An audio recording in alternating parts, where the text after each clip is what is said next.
Welcome to the Talking the Line podcast, presented to you by Talking the Line Sports Media, giving you our best insights and analysis so you can rake in some cold hard cash on your next sports bet.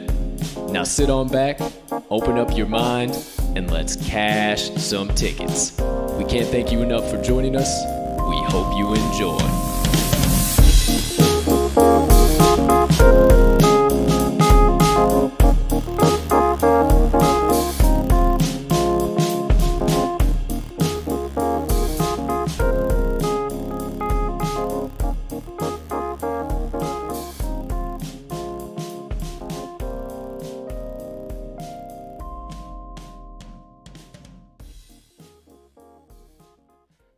Good morning, good afternoon, good evening, ladies and gentlemen, degenerates and gamblers, far and wide.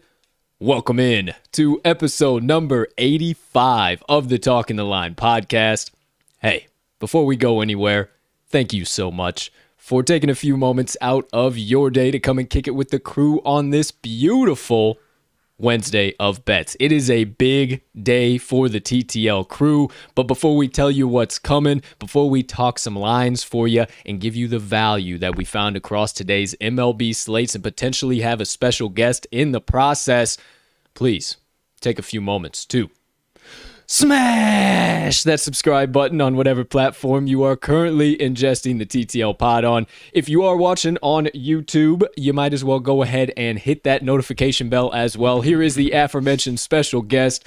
Hit that notification bell so you never miss the start of a live show. But if you are listening to the audio version on your favorite podcasting directory, make sure you hit the subscribe button there as well if you haven't already. That way you never miss the drop of any audio because we do release it after every live show is over.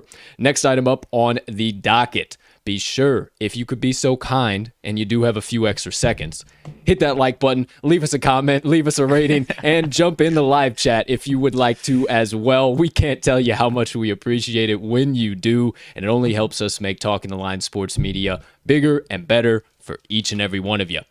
Last, but certainly not least, head on over to this episode's description where you will find the Talking the Line link tree. Soon to be added to the link tree, the talkingtheline.com website. We'll tell you about that here after a little bit, but outside of that, you can find all of the TTL Crew's content there so you can consume it however and whenever you please. Ladies and gentlemen, and beautiful gambling people joining us on today's show, I am your humble host, Colt 45 Soroka. And as always, if you haven't been here before, thank you so much for stopping by, hanging out with the crew here today. If you're one of the regulars, thank you so much, as always, for your support, your following. Can't wait to hammer in some bets with you here today. And we got plenty of value, even though it is a standalone MLB slate. Now, I keep referring to this crew, and once again, if you haven't been here before, you just stumbled upon us, let me introduce you to the other half of the TTL crew. The man sitting to my left, if you are watching live, a young man who you can tell where his fandom lies. If you were watching yesterday's show or saw a clip by chance, you know where mine lies, on the north side, while he sits on the south side. We might disagree there, and we might disagree when it comes to the gridiron with his Packers and my Bears, but nonetheless, ladies and gentlemen, we still meet in the middle, lock arm in arm, day in and day out, and get deep in the trenches and the daily battles with the sports books. And you best believe we got a lot of ticket cashing to do today. So without further ado, let me bring in my partner, the man, the myth, the degenerate gambling legend himself, Mr. Riley RMags Magnuson. Partner, how the hell are you doing over there today, pal? I'm doing pretty good, my man. Pretty damn good is what I meant to say there. Pretty good. Didn't sound as excited as I wanted to be, but I am pretty damn good. Feeling pretty great myself. Awesome basketball game to watch last night. Ready to get into the dog days of summer here the next month and a half or so before we dive deep into some of our favorite seasons of the year. Ooh, boy. But yeah, I'm doing pretty damn good, my man. How about you? Oh, man, no complaints on this side of the table. Appreciate you asking. Glad you did mention it because it is the dog days of summer, my friends. It is full MLB slates for at least, I don't know, probably the next month and a half here. Maybe about a month till college right football, around there. yeah. College football's coming right around the corner, and then NFL, our favorite time of the year, is just about 50 days away. You'll have a live countdown timer you can keep track of that I'll tell you about later, thanks to us very soon. However, we got one hell of a show coming at you here today. We have plenty of MLB baseball to handicap for you, and we're kicking things off today with the best bets of the day.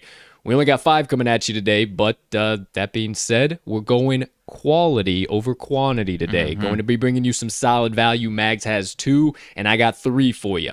Then, if you haven't been here for a Wednesday before, every Wednesday, Yes, sir. we drop down a double special play. We got the Wednesday Warrior coming at you. That's at plus money. And we also have the Wednesday Parlay Pop-Off, which is the Wednesday Warrior combined with one of our Mags picks and one of my picks coming in at plus 696 odds, almost paying out at 7-1. That bad boy is juicy. Juicy ad for your Wednesday bet slip. Not only outside of that, we will have the all-knowing, ever-present, all-powerful Moneyline Dice gracing us with their presence here today. They let us know they were targeting the Phillies and Yankees matchup yet again here today, so they're going to be giving us their favorite picks out of that matchup. We got a guy getting his MLB debut here today. Has been around for a little while, but finally getting the MLB debut. So we'll let the dice tell us who we should be picking there because we got no idea whatsoever. After those 3 segments, that'll pretty much wrap up the first half of the show. The betting portion of the show will let you know what we might be seeing and what might be coming for the rest of the week. Then we will dive into the second half of the show, and we will get into the juicy, the hot takes, the place that few other sports media outlets can go.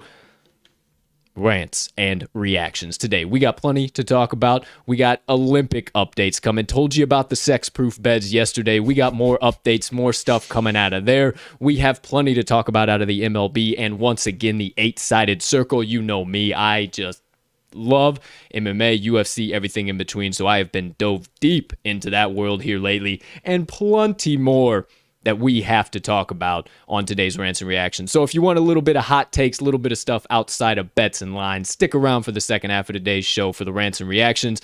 And then since you guys are so kind to share your time, your hard-earned time, and give us your support on a daily basis, I always like to pay it forward. So as always, wrapping up today's show with my motivation minutes and giving you a little message on making adversity your friend. I actually came up with a quote myself a while back ago. It's been a few months now, and I actually came across it yesterday, and I said, well, hey, why don't I speak on this again? So you want a little message on overcoming adversity and making it your friend? Stick on around for the very end of today's show for my motivation minutes.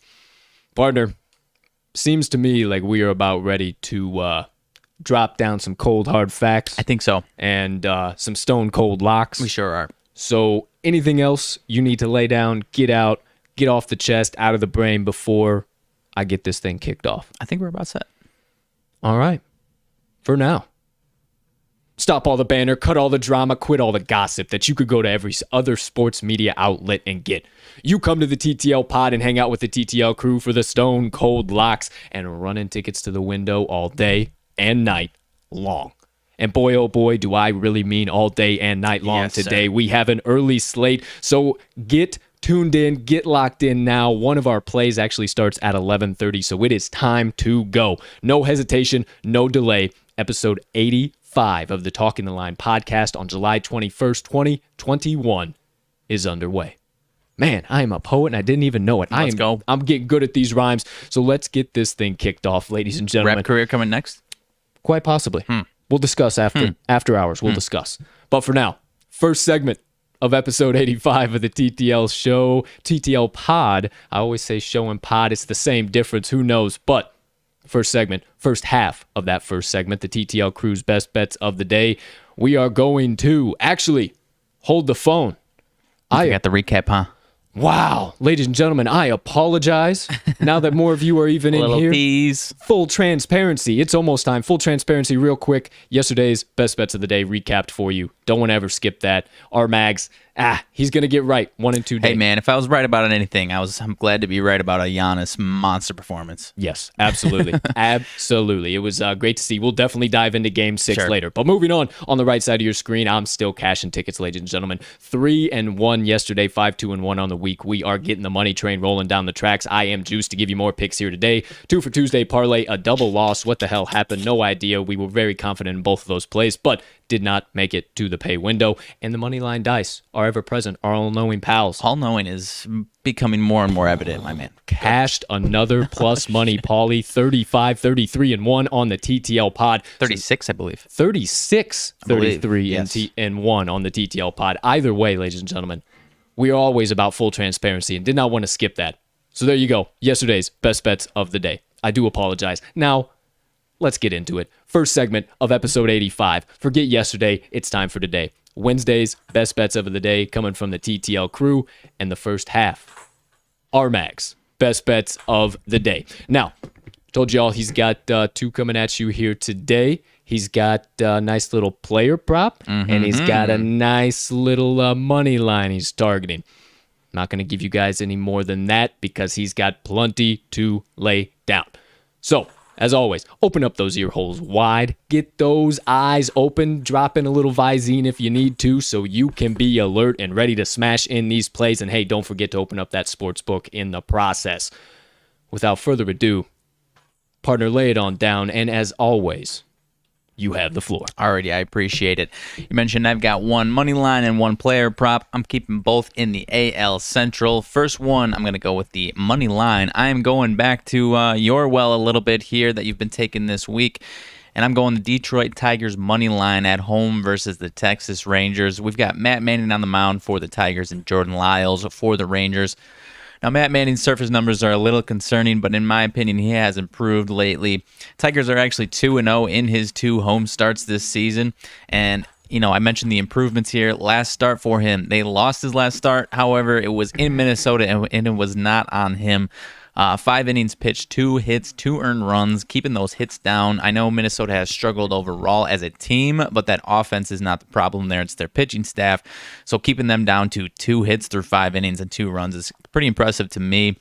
So I like him to continue that today, especially against a team that is as ice cold as it gets, especially on the road. On the road right now, this Rangers team couldn't hit ocean if they fell out of a boat. 3 total runs, not 3 runs each, 3 total runs in their last 5 games. Last 5 versus righties, 114 batting average, 205 OBP, 1.74 runs per 9.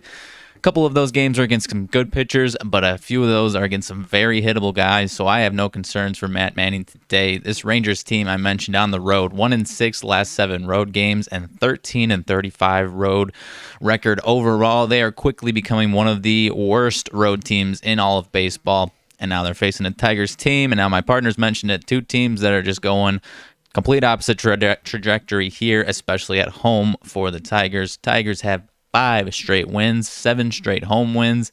And over that 5-game overall winning streak, that's 31 runs scored in their last 5. And they are facing Jordan Lyles, who, in my opinion, or not even in my opinion, the surface numbers are pretty telling. 5.52 ERA, 5.5 on the road with a 2-5 road record. Pretty rough if you ask me, and that doesn't really pair well with their offensive pats on the road, if you say so. Allowed at least 5 hits in all of his last 11 starts, and now you're giving me a team that has been consistently driving in runs when they have the opportunities. I love this Tigers team to put up a handful of runs today on Jordan Lyles, even if Matt Manning gives up a couple, but I mentioned this Rangers team just isn't hitting right now, especially on the road, so I think the Tigers put up a handful of runs here on Jordan Lyles. I like the first 5, but I really like the full game even more just because I trust the the Tigers in the full game. A little bit of a nervousness over Matt Manning still nonetheless. But like I said, I think he's been improving. And I think this Rangers team is just too damn ice cold to even think about backing them right now. So first pick is going to be the Tigers money line. Well, thank you for dropping that down, partner. If I do say so myself, didn't want to go back to the well and cause any bad juju here. But if you're taking it, I 100% am backing it. Right. Little bit of a question mark in my head, too, with Manning. Not too sure what you're going to see, but yes, he has continuously improved over the course of the season so far. Still is a young guy, so he's got plenty of room for improvement, and I think we see plenty of that against the Rangers, who are struggling, as you mentioned, on the road, partner. 13-35 straight up on the road this season. Give me a break. I'm not backing that regardless who is on the mound against them. Give me all of the Tigers, full game money line, right alongside with your partner. RMags, first best bet of the day. Told you he's only got 2, and this next one might be my favorite one out of all of ours, for crying out loud, because of the value. Partner, give it to him, your second best bet of the day. All right, now this is going to be a prop play. One of the first time, if not the very first time I've dropped an MLB prop, maybe once or twice before. You usually wait. I usually wait. Usually these lines don't come out, but I saw this one today. I've had pretty solid success, at least plus 10 units on the entire MLB prop season. So I'm bringing this one here today, and I know it's my favorite team, but I am ignoring that. This would be one that I would be jumping to regardless of what team they are on. You are not a homer, sir. I don't think so. Tim Anderson is going to go over 1.5 hits today, 2+. Right now on FanDuel, it was plus 105. A lot of times on DraftKings, you might be able to find some better odds on those player props. I typically go there for my player props in the MLB. However, plus money regardless. The Twins are rolling out Michael Pineda today, right-hander, and my man Tim Anderson, 12 for 18 in his career versus Michael Pineda, 3 doubles, 3 home runs, 7 RBIs, a 1.333 slugging percentage. Whew. He absolutely torches this guy. And not to mention, Tim Anderson is one of the hotter hitters in baseball right now. 381 batting average in July. He just ended a 16-game hit streak, so he's going to be ready to get right back on that horse. Even better splits here. The White Sox are at home today. He hits 324 batting average at home versus 294 on the road. Versus righties, 317 batting average compared to 287 batting average against lefties. So I love the splits here. You're giving me a perfect spot at home versus a righty with a scorching hot Tim Anderson and Michael Pineda. Not backing him today, at least against my man Tim Anderson. 5.4 ERA, 1.5 whip in his road starts compared to 3.75 ERA, 1.16 whip at home. So I think Tim Anderson is going to be torching Michael Pineda all day long. If I truly think it's going to come, these 2 hits are going to come against Pineda. If not, this Twins bullpen is also very bad. So I have no sweats about me if Michael Pineda gets an early hook and Tim Anderson only has 1 hit off of him. I've got all the confidence in the world that Tim can get one late in the game as well. So all in all, like you said, I love this one to the moon and back. Tim Anderson over 1.5 hits, 2+ hits, whatever you want to call it. It's plus money, and I love this one today, partner. I'm right there with you, my man. If I'm all over this one with you, too, you can't be a homer. This one I just think has so much value at plus 105 odds. I don't think you can pass it up. I may or may not have a little bit of a play in this game as well, and may or may not have a little bit more information on Michael Pineda for you guys here today. So, man, I'm right there with you. I cannot pass up on these odds, and 12 for 18 career against Pineda. Give me all of that action for RMag's second best bet of the day. Tim Anderson, over 1.5 or 2+ hits at plus 105 odds. Lock it in, hammer it home right now. Thank you. Partner, anything else you need to drop down, hammer home, lay out, analyze, insight about all of the above on your plays or anything in between for today's slate? No, I don't think so. All right, well, let's keep this show moving on down the road. The second half of the first segment of the day. You got the first half. Now it's time for my best bets of the day. We're going to be doing this at light speed here today, ladies and gentlemen, so I suggest you open those ear holes wide once again if you decided to close them at any point, and I suggest you get out a couple more drops of that Visine because we are moving quick. So without further ado, let's get into it. Told you I got 3 best bets coming at you. Keep those sportsbooks out and get ready to hammer these bad boys in. Without further ado, my first best bet of the day, and much like I just said, you better not call my partner a homer. You better not fucking call me a homer because I'm telling you this is a valuable play. My first best bet of the day, I am taking the Chicago Cubs first 5 money line. I love the value here. Just pretty much based on the pitching matchup, and a lot of the value I've been targeting this week has been based on regression, and I do believe that we see it on one side of this pitching matchup here today. Kyle Hendricks, the professor, taking the mound for the Cubs, and Adam Wainwright on the mound for the Cardinals.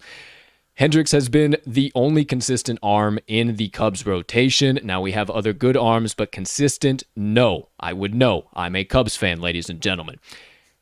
Hendricks allowed 1 earned run or less in 3 out of his last 5 road starts and 1 earned run or less in 4 out of his last 6 starts. That is incredibly impressive that he does it without a fastball. He is dominant on the off-speed stuff, and he has been very good against St. Louis in his career.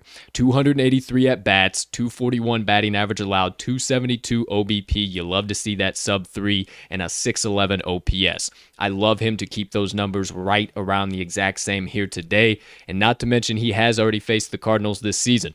He owns a 2.37 ERA in 19 innings pitched against them so far, and he's got a 230 batting average allowed against them. So I love him to continue right on there. I think that is right on par with how he should be pitching against the Cardinals. And last but certainly not least, for Hendricks, the Cubs are 3-1-1 straight up in the first 5 innings over his last 5 starts overall.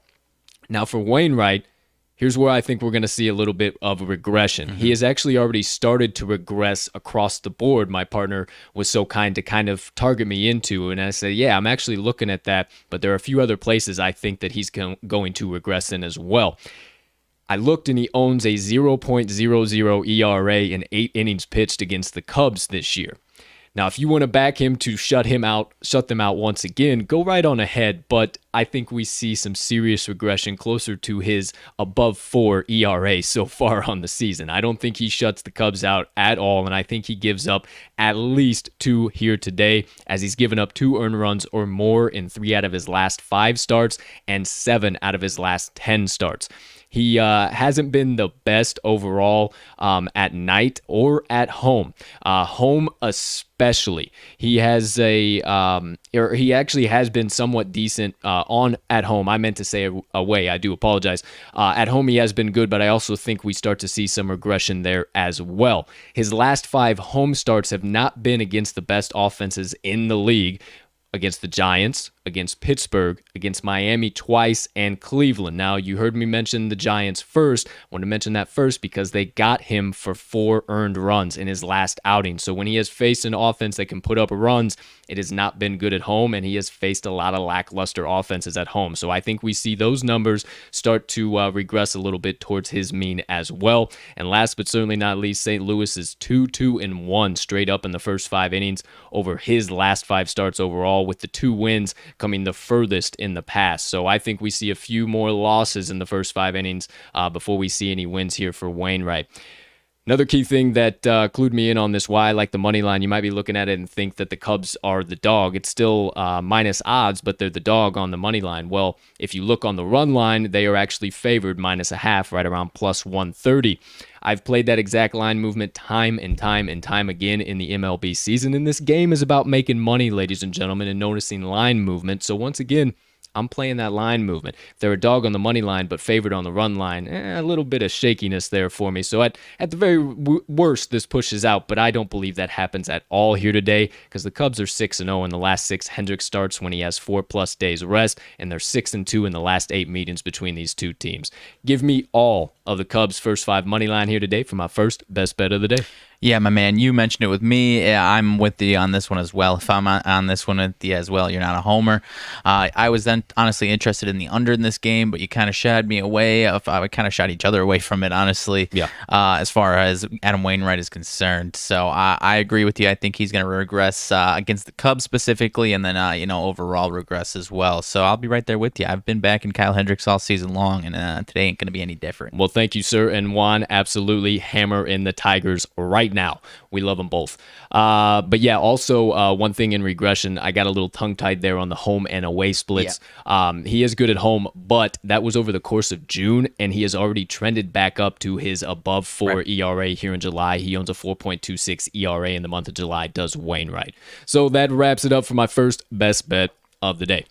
Second best bet of the day, told you just a little bit ago, I might have another extra play coming out of this bad boy here today, and You best believe I do. Going back to the matchup between the White Sox and the Twins, not targeting a money line, not targeting a full game total, not targeting any props. We're going first 5 total, ladies and gentlemen. I think we have incredible value here today, and I'm going White Sox versus Twins over 4.5 runs in the first 5 innings. Couple key reasons as to why I am hammering this in, and I think you should as fast as you can. Michael Pineda getting the start on the mound, as my partner told you, for the Twins, but he didn't mention, I don't believe, Dylan Cease on the mound for the White Sox. I don't know why he would need to, as Tim Anderson is not going to hit Dylan Cease. So, with that being said, I think Michael Pineda gives up plenty here today. You laid down a few stats, but I think across the board, he is going to just really struggle against the White Sox here today. He's allowed 3 earned runs or more in 4 out of his last 6 starts, and his last outing was against the White Sox, and he actually allowed 5 earned runs in that outing. He owns a 6.75 ERA over 10 2/3 innings of work against the Sox this year, while allowing a 372 batting average. That is absolutely terrible, and I love those numbers to stay right at the same amount, especially with how well the Sox have hit him over his career so far. 97 at-bats, 263 batting average, 344 OBP, and a 799 OPS. You know, another key thing I'm looking at is it does not get very good here for Pineda when he is on the road or at night. He's had 3 night starts so far, 275 opponent batting average, 5.84 ERA, and that's over 12 1/3 innings of work. And on the road, he's had 3 starts, 278 opponent batting average, 5.40 ERA, right about the same, all over 13 1/3 innings pitched. I love those numbers to stay right exactly the same. He has not been good in this spot all night, or all season rather, and I don't think he's going to be good all night. I think he's going to give up at least 2, 3, maybe even 4 here in the first 5 innings. Now, as for Cease, I don't think he's going to get obliterated, but my partner would agree this might be a little bit of a struggle for him because he has not had the best time against the Twins so far in his career. 80 at-bats against this Twins lineup, 286 batting average, 395 OBP. That command has been a little bit of an issue, and a 935 OPS. So they get on base and they pop the ball all over the ballpark. He also owns a 6.06 ERA in 16 1/3 innings pitched against Minnesota this year. So I don't know that he necessarily gives up 4 or 5, but I like him for at least 2 or 3 here today. I think it's going to be right around a 4-2 Sox victory if I had to put a number on it, which obviously clears the 4.5 more than enough. Not to mention that Cease kind of struggles at nighttime as well. He's had an 11 starts at night so far this season, 5.17 ERA, all over 55 2/3 innings pitched. So not a small sample size. He has not been the best at night when the lights come on. He does not. Last but certainly not least, he's got a 6.19 ERA in the month of July, and it's only continued to trend up month over month. I don't think it's going to go all the way up to that, but I don't necessarily know that this outing is going to save those numbers at all. So, once again, like I said, I think we're going to see a little 4-2 first 5 action here. The Sox getting the win. We get the over 4.5 there with the 6. And last but not least, the over is 5-1 in the last 6 in Chicago. And the only way that happens is by starting the scoring off early. So, I think that starts here today, especially with that pitching matchup. We cover this 4.5, no problem. So, there you go. My second best bet of the day, Twins versus White Sox, over 4.5 runs in the first 5 innings. Yeah, I'll be right there with you on this one, my man. The only, you nailed it for the, you nailed it 100%. The only thing I was going to say is that the entire White Sox team, not just Tim Anderson, hits Michael Pineda really, really well. The only guy that doesn't, not even that big of a concern, it's Jose Abreu, obviously the best hitter in that lineup, but the entire rest of the lineup absolutely bashes him. Yohan Moncada has some good numbers against them, and he's been heating up. He's got a couple home runs the last 2 days, so yeah, I think, I might even sprinkle a little yes runs first inning on this one even. Okay. Hey, maybe we have a little Colts Daily draw. Maybe Colts Daily Yurfie. I haven't checked if they have any Yurfie markets yet on FanDuel. I haven't talked to them about that in a few weeks, so maybe we'll check into that today. But let's continue on. Third best bet of the day coming from me here, ladies and gentlemen. Going back to the matchup that I started the week on between the Giants and the Dodgers, and I am once again taking the Giants. First 5 run line plus a half. once again, the pitching matchup looms extremely large, and the reason why I'm taking this bet here today. Logan Webb on the mound versus Julio Urias. Urias obviously for the Dodgers, Webb for the Giants. Webb spent a good amount of time of the last few months on the injured list, actually since May 29th.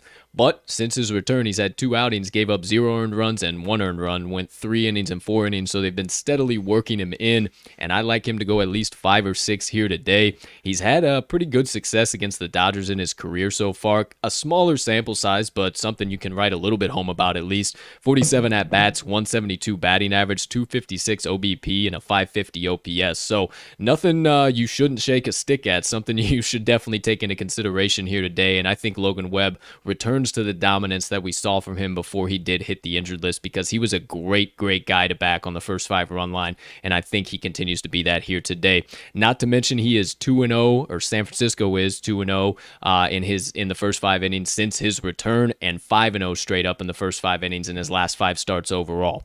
You got Urias, and it's been just a little bit of a struggle for him so far, based on what we saw at the early part of the season. He's had a little bit of not so great starts. He's allowed 2 earned runs or more, as I like to say, more on the or more side of things, in 5 out of his last 7 starts. He allowed 2, 2, and 6 earned runs in his last 3 home starts overall. And home, while we're speaking about it, hasn't been so doggone good for him either. 8 home starts, 261 opponent batting average allowed, compared to 213 on the road, which is a little bit surprising. But 4.27 ERA, all over 46 and a third innings of work for Urias. I think that stays pretty consistent here today, and if anybody's going to score, I think it's going to be the Giants. I think they'll get to him. Been a little bit shaky against left-handed pitching, but that's mostly been at home. They've actually been at home. They've actually been really good against left-handed pitching on the road, which doesn't make all too much sense, but hey, there you go. There you have it. Any trend you can find. Last but certainly not least, Urias hasn't been too hot in the nighttime as well. 11 starts at night for him, 251 opponent batting average, 4.52 ERA compared to a 2.86 during the daytime, and that's all over 61 and 2/3 innings of work. So that is a large sample size there. He does also have a 6.55 ERA over 11 innings pitched against San Francisco this year, and San Francisco has been able to tag him his entire career. 78 at-bats, 269 batting average, 372 OBP, and a 734 OPS. I love the Giants. If anybody is going to score, it be them, and they get to Urias in some capacity. 2 runs. If not, we're taking the run line plus a half, so all we need them to do is keep it tied. So I believe they will get to Urias if Webb gives up any at all, and it will be pretty doggone equal. Not to mention the Dodgers are 2-2-1 straight up in the first 5 innings in Urias' last 5 starts, but those were against Colorado, Miami, Washington, the Cubs, and the Padres. The wins are not so quality, and those opponents aren't so quality. The Cubs hadn't been playing so hot when they happened to face them either. So I think that the Giants have plenty of success against Urias here today.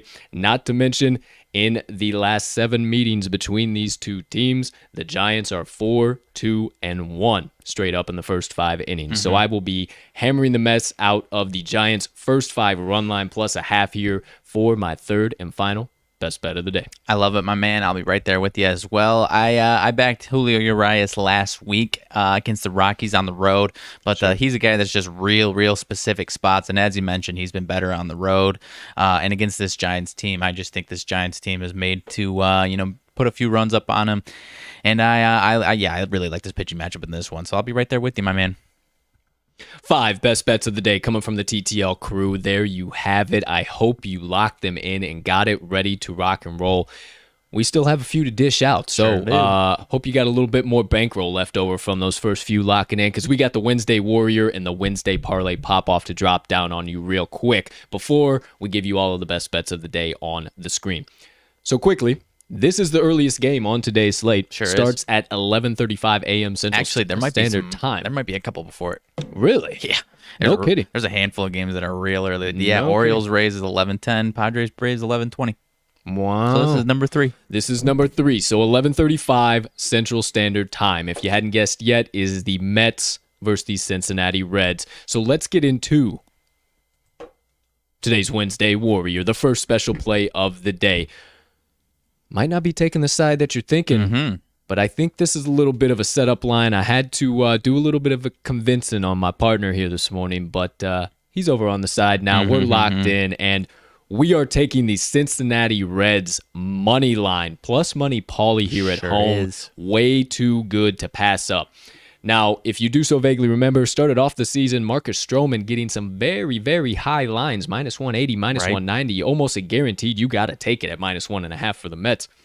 Why are we down to minus 140 now all of a sudden? That's one question in my mind. The next question in my mind is we had that whole hoopla in the last game against the Pirates, and he did end up exiting that game, was kind of limping off the field, holding his arm, looking very, very bizarre. Is that still going to be a question mark? Is that still going to be an issue? I don't know. I can't tell you the answer, so I'm not trying to back it if it's going to be an issue at all. Right.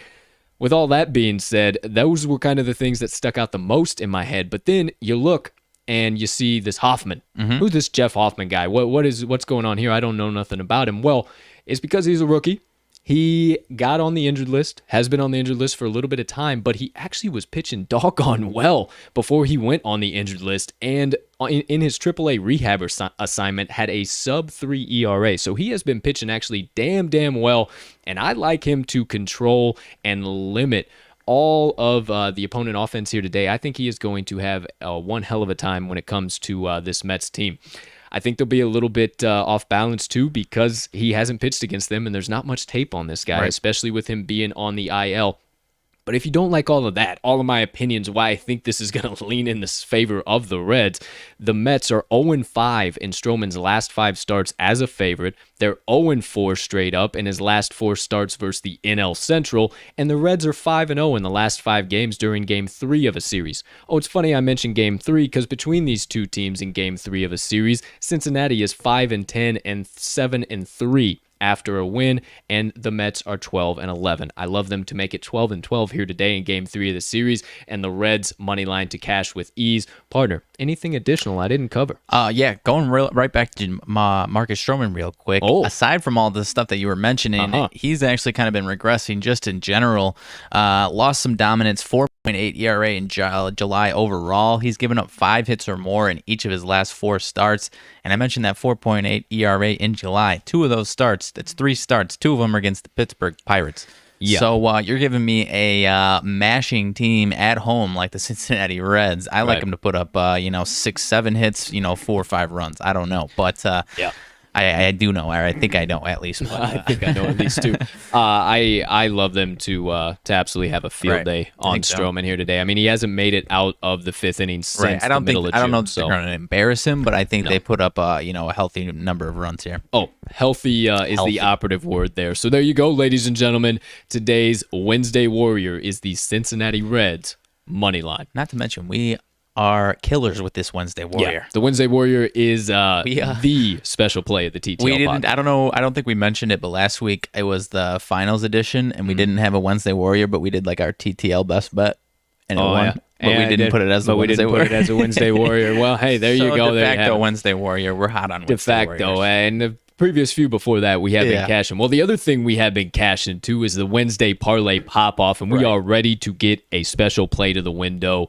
So real quick, let me tell you about that aforementioned Parlay Pop-Off, ladies and gentlemen. If you didn't know, it's the Wednesday Warrior, one of RMags picks, and one of my picks, all combined for one juicy 3-leg parlay that is fresh and prepared for running to the window. So, once again, first leg of the Wednesday Parlay Pop-Off, the Wednesday Warrior, Cincinnati Reds, money line, getting it right around plus 120.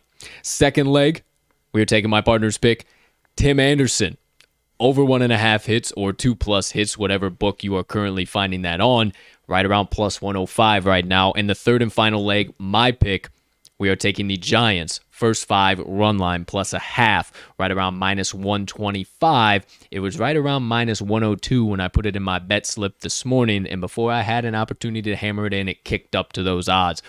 You see that movement? Absolutely love the trends in that game. We got to hammer it in for the third and final leg of the Parlay Pop-Off. So there you go. There you have it. Those 3 legs get you right around 7-1 odds. So I'm not going to tell you them again. Why don't we just get into the best bets of the day and recap everything we just laid down so you can get it smashed in and you don't miss the start of any game. So here we go, ladies and gentlemen, for the first time on this beautiful July 21st, 2021. The TTL Crew's best bets of the day are live on your screen. Coming to you live. Hey, we got exclusive access to Guaranteed Rate Field. If you didn't know, coming to you live right here from the first base dugout seats. If you could be so kind as to turn your attention to the left half of your screen here, you got RMags picks his 2 best bets of the day. He is taking the Detroit Tigers full game money line and Tim Anderson over 1.5 hits or 2+ hits. Once again, whatever it is currently showing on your favorite sportsbook. On the right side of your screen, you got my best bets of the day. My 3 coming at you are the Chicago Cubs first 5 money line, Minnesota Twins versus Chicago White Sox over 4.5 runs in the first 5 innings. No problem, Mags. Third and final best bet of the day is the San Francisco Giants first 5 run line plus a half coming from me. All below that, you have the 2 special plays of the day for this beautiful Wednesday of bets. In the very far left corner right here, you got the Wednesday Warrior, the Cincinnati Reds money line. And then on the opposite side of that, the Wednesday Parlay Pop-Off. Once again, the 3 legs on that bad boy paying out at 7-1 odds. Cincinnati Reds money line. Tim Anderson over 1.5 hits, and the San Francisco Giants first 5 run line plus a half. There you go, ladies and gentlemen. There you have it. The TTL Crew's best bets of the day for July 21st, 2021. Lock them in, hammer them home, sprinkle a little bit of dough down, whatever you need to say. Just make sure you get today's TTL Crew best bets of the day in it, whatever the current best line is on your favorite sports book. There you have it, ladies and gentlemen. That's all of our best bets, our picks, our special plays, everything in between. We do have just a few more to lay down, but there you go. There you have it to wrap up the first half of the show. Got a little bit of additional text on the screen. As always, the Moneyline Dice right over yonder. Told you at the very beginning, the jump, the start that we're targeting, or they're targeting rather, not us. Whoa, we are not doing that. They are targeting the matchup between the Philadelphia Phillies and the New York Yankees. So without further ado, let's keep this show steaming on down the tracks with today's Moneyline Dice roll of the day. Now, partner, fingers crossed, we don't have any technical difficulties going on over here today, because I would like to have the viewing quality, a little picture-in-picture going on for the kind viewers joining us here. So as I try and figure that out with the best IT capabilities that I do not have, I will get all that set up. As I'm doing that, we discussed it yesterday. We're still in the Bronx. We're not going anywhere, so it's the same matchup. Right. But who we got on the bumps? Anything happening injury-wise?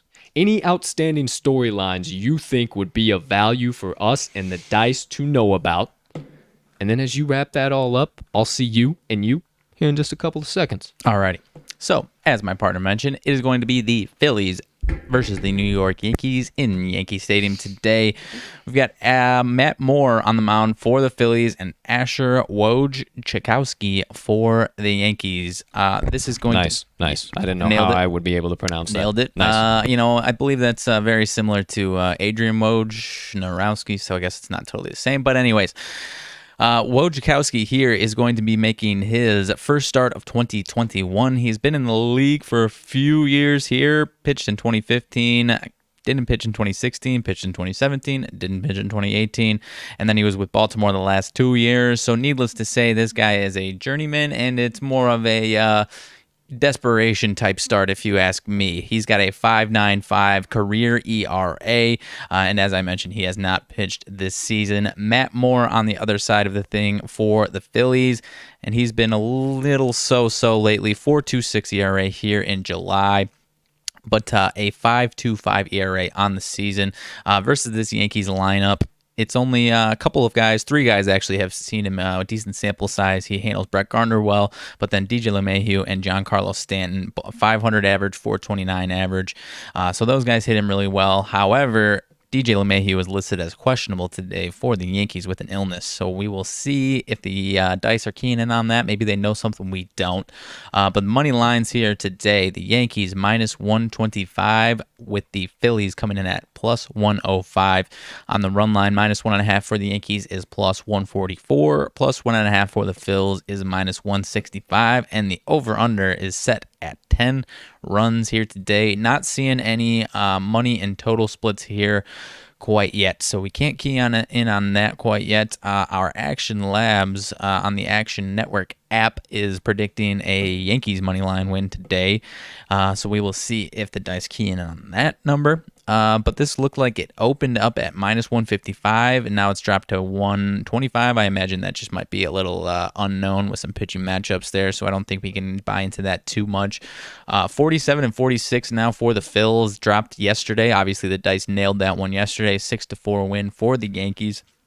The Phillies are now 20 and 29 on the road, while the Yankees are cooking along a little bit right now. 26 and 22 at home, 7 and 3 overall, home or away, their last 10. So the Yankees trying to make a push at things right now. They could be buyers coming up, but in the meantime, they've got their sights set on another win here again today versus the Phillies.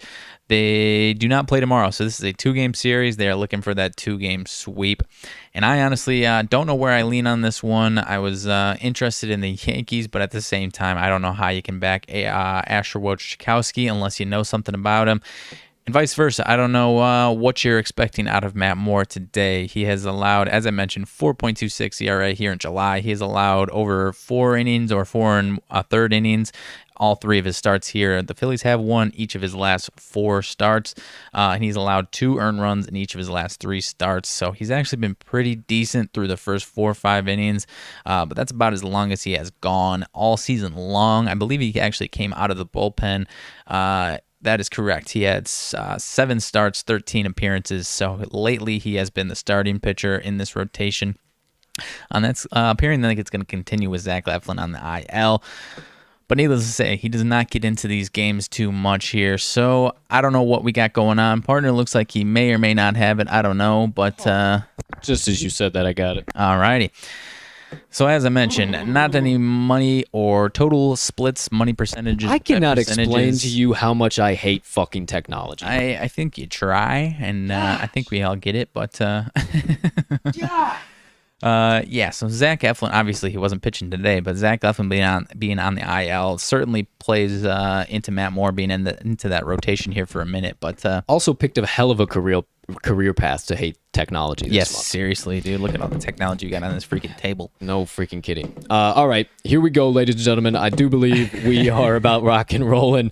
Partner, I'll give you a little bit of a breather there, my friend. Don't want you to fall out on me here at the TTL Pod. You know, sometimes you get it quick, and I feel like I'm holding this back, and then, sometimes I gotta, reel out some stuff out of thin air. What happens is, like, most of the time, I get it. It's no problem. It's not a question or not whether, like, the window capture is actually working.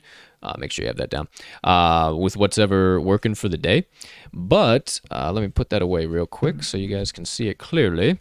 But what happens is, for some reason, like, the video glitches. And I don't know if it's somewhat with the Wi-Fi or somewhat what's going on. So when you guys see steam just pouring out of my ears over here without the mic in front of me, that's what's going on. It's working, but I'm like, why are we glitching? And then sometimes, just like this, it doesn't glitch and it looks just fine. So now live for the first time on your screen, this beautiful July 21st, 2021. I don't know where I was going there.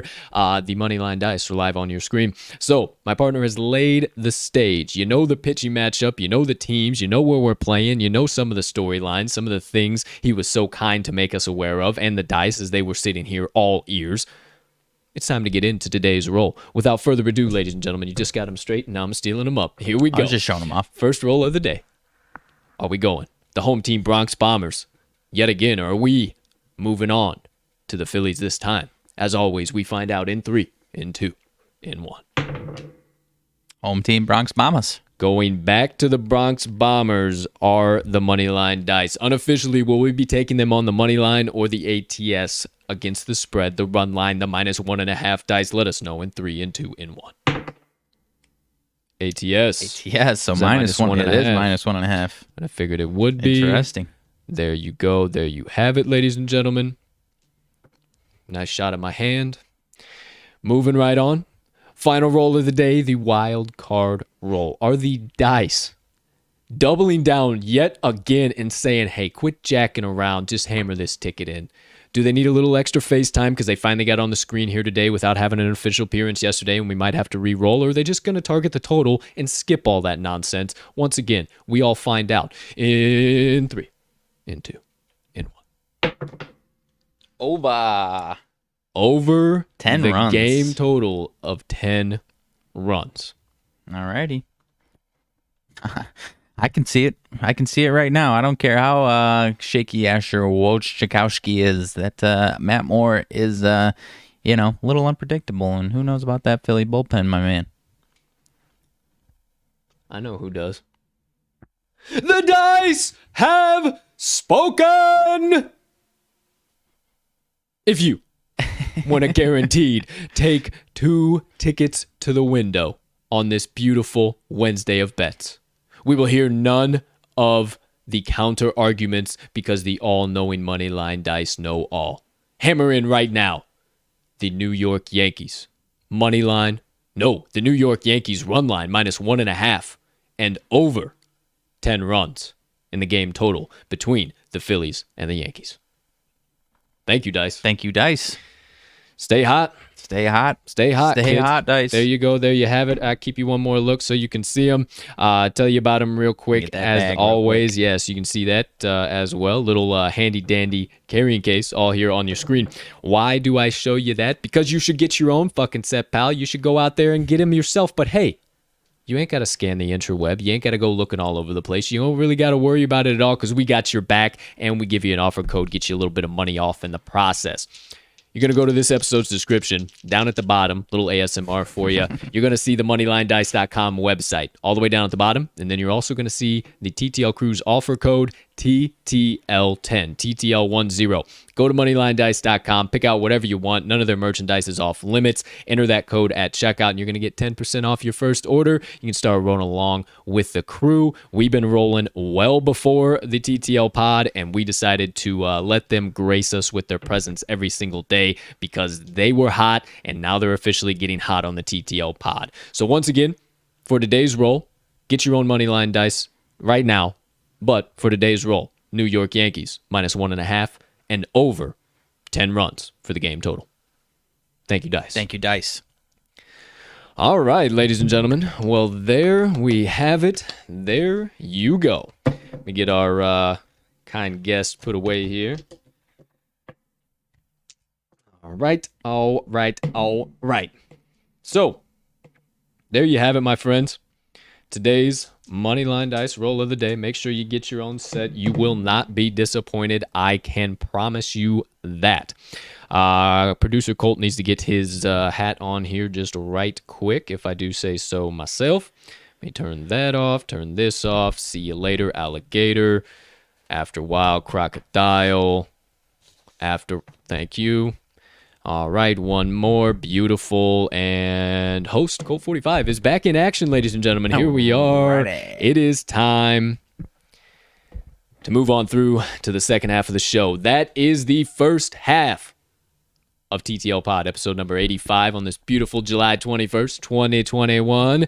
You got our 5 best bets of the day. You got the Wednesday Warrior, the Wednesday Parlay Pop-Off. The Moneyline Dice gave you 2 best bets, over 10 Phillies, Yankees, and Yankees -1.5.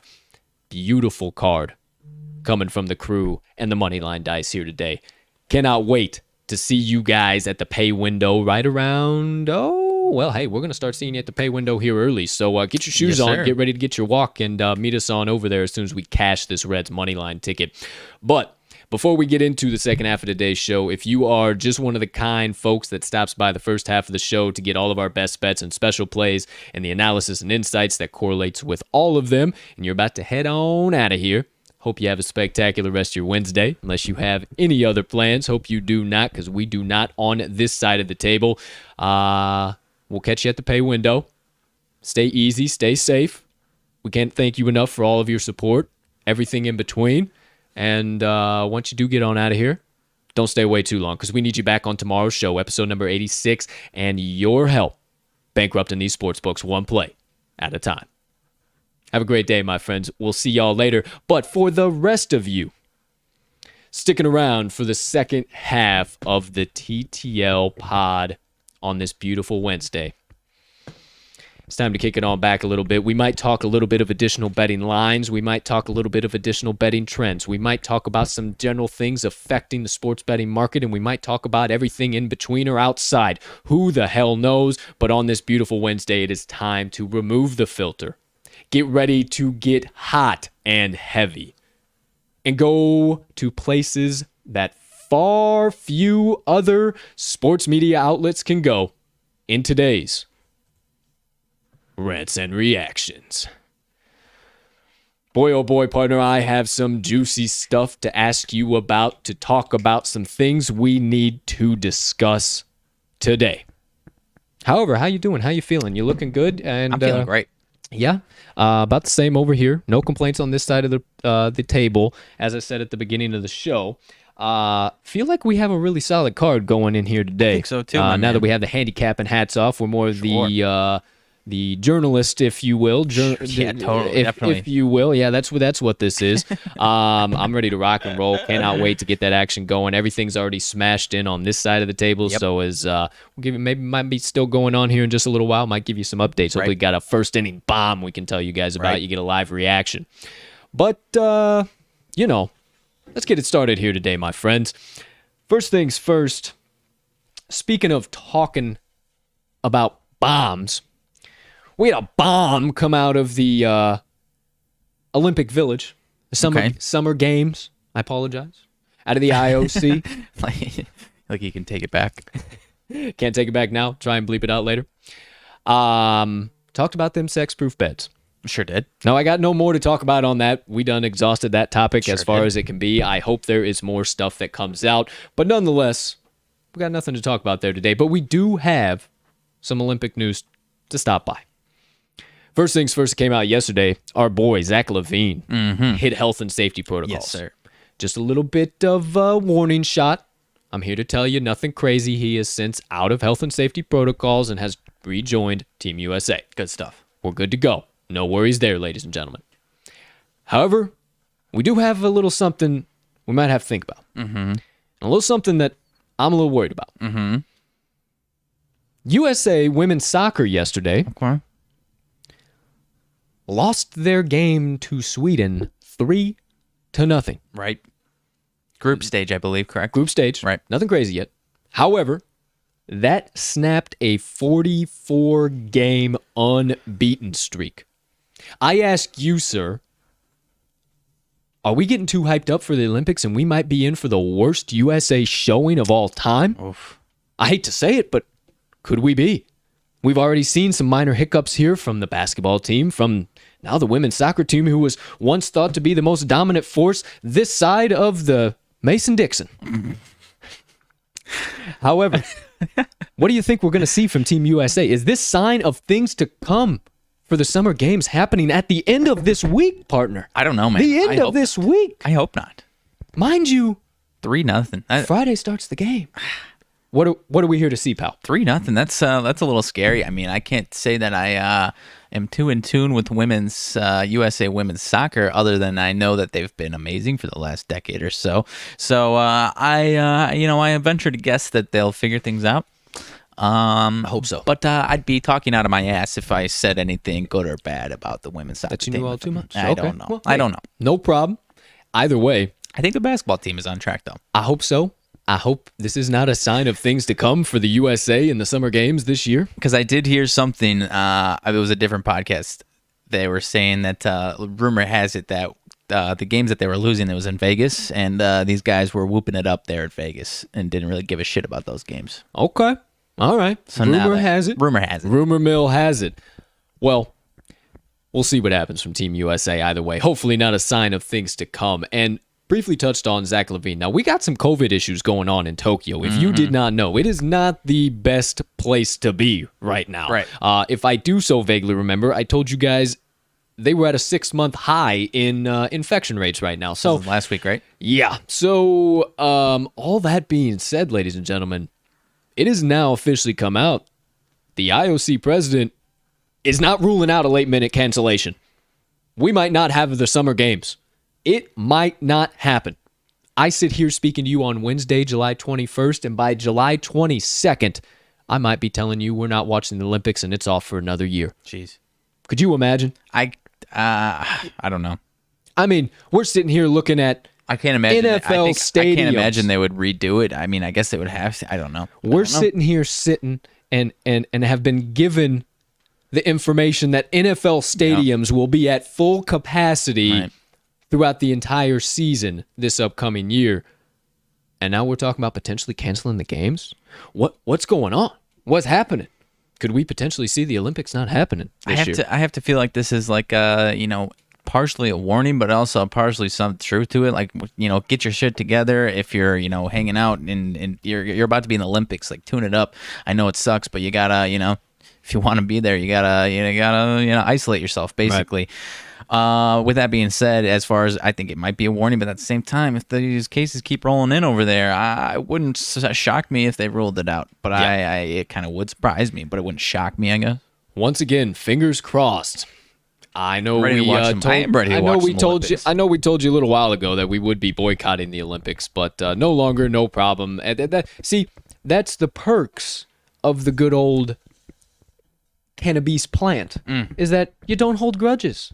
You stay happy. Everything's good. We're not mad at the Olympics. We understand. It's the rules. Sha'Carri shouldn't have done it. Do we think it's stupid? Of course, and we can bitch about it, but hey, we ain't mad about it. It is what it is, But hey, here's everybody else, just all mad in this world, Who am I though? What do I know? I'm nobody. I'm just a guy who talks to you for about an hour and a half every day on a segment titled Rants and Reactions. Well, there you go, ladies and gentlemen. Moving right along.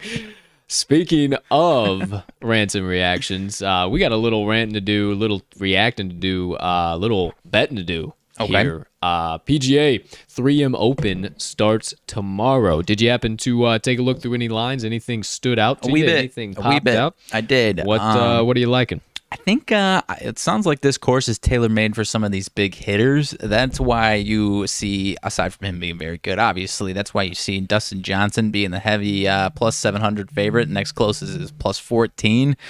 But, so I do like, I don't know if I'm taking Dustin Johnson to win. I do like him. However, one guy that I like a little bit further down with some big odds is my man Bubba Watson. Been playing pretty well the last month or so. Kind of, wheels fall off late in these tournaments. But he's a big hitter himself, so I do like him. Partner, we have breaking news. I don't mean to. Breaking news. I don't mean to destroy you, but we have some breaking news here. Giannis Antetokounmpo has been seen in a Chick-fil-A drive-thru with his MVP trophy and the Lario hanging out with him as well. He is living the life, living the dream. The 50-year curse has been broken for the city of Milwaukee, and it is thanks to that young man. 50 years, 50 piece, 50 years, nugs. 50 piece, 50 nugs. Boy, they're hooking it up. It's everything. It was supposed to happen this way, ladies and gentlemen. Congrats to Giannis. It is a great video. Won't show it, obviously, copyright reasons and stuff, but suggest you go check that out. Back to the PGA. Bubba Watson smashing the hell out of the ball. Had a couple of so-so outings recently. I mean, you're right. He's been playing well, but the wheels have been falling off. How about this for a hosting job? Just here and right back into this action. Okay, so the wheels have been falling off on Sunday. I don't understand, or he gets to late Saturday, maybe a bogey or two, gets him in a weird spot, and then he gets to Sunday, plays well, right in the middle, and then has to try and shit bricks to try and get in the house with a lead. I think he's been kind of being aggressive in those late spots because he has been typically 1 or 2 shots behind. So trying to get aggressive, get into that winning category. Sure. So I'm going to go top 10 at plus 300 for my man, Bubba Watson. Also, hold on. You know what? Let's just do it. Let's see what this is about. This Seattle-Washington number has called me about 18 fucking times, so let's do it. Spam call on the air. Here we go. Hello? Yes, hello. Am I speaking with Mr. Colton Sroka? Maybe not a spam call. Well, I'll call you back. Thank you very much.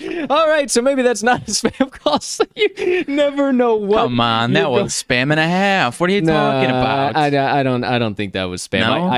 I think that might have been something with the old student loan or something like that. So, boy.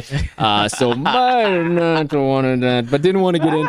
Well, didn't want to get into that. Who knows? Don't want to give out any personal information. So might Is have it to, true that your social security number is? Might have to call them back. We'll see. Either way, they have a hankering for getting a hold of me today. He's actually already calling me back, so it's got to be something important. Goodness gracious. All right, goodness gracious. Keeping this show moving on down the tracks, ladies and gentlemen. The wheels are off the tracks. We're so far off the tracks. Yeah, we're off the fucking tracks at this point. I don't know what the fuck is going on.